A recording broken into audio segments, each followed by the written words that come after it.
যেই ৮টি টুথপেস্ট নিরাপদ, যেই ৮টি টুথপেস্ট ব্যবহার করতে পারবেন। ৩৪টি টুথপেস্ট টোটাল ল্যাবে পরীক্ষা করা হয়েছে। এর মধ্যে ২৬টিতে মাইক্রো ফাইবার পাওয়া গেছে আর ৮টিতে পাওয়া যায় না। এর মধ্যে বাচ্চাদের ২টি পেস্ট নিরাপদ আর বড়দের জন্য হচ্ছে ৬টি। তো বড়দের কোন ৬টি আর বাচ্চাদের কোন ২টি আমি বিস্তারিত ভিডিওতে বলে দিব এবং স্ক্রিন নিচে প্রত্যেকটার ছবি দেওয়া থাকবে।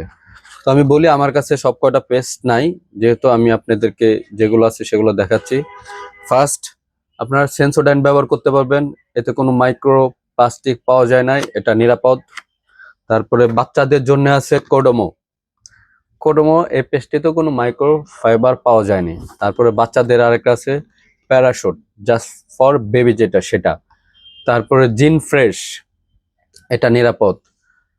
কোলগেট, টোটাল 3টা সিরিজ আছে, Colgate herbal, Colgate strong, Colgate max fresh, এই 3টা পেস্ট নিরাপদ। তারপরে আপনার আর কয়েকটা পেস্ট আছে, সেটা আর 2টা পেস্ট হয়তোবা, সেটার আমি স্ক্রিনের ছবিটা দিয়ে দিচ্ছি, আপনারা ভিডিওতে দেখে নেবেন। আর সবাই সাবধান হয়ে যান, কারণ এখন নিরাপদ পেস্টগুলোই ব্যবহার করেন। ভিউয়ার্স, ভিডিওটা বেশি বেশি শেয়ার করে দিবেন।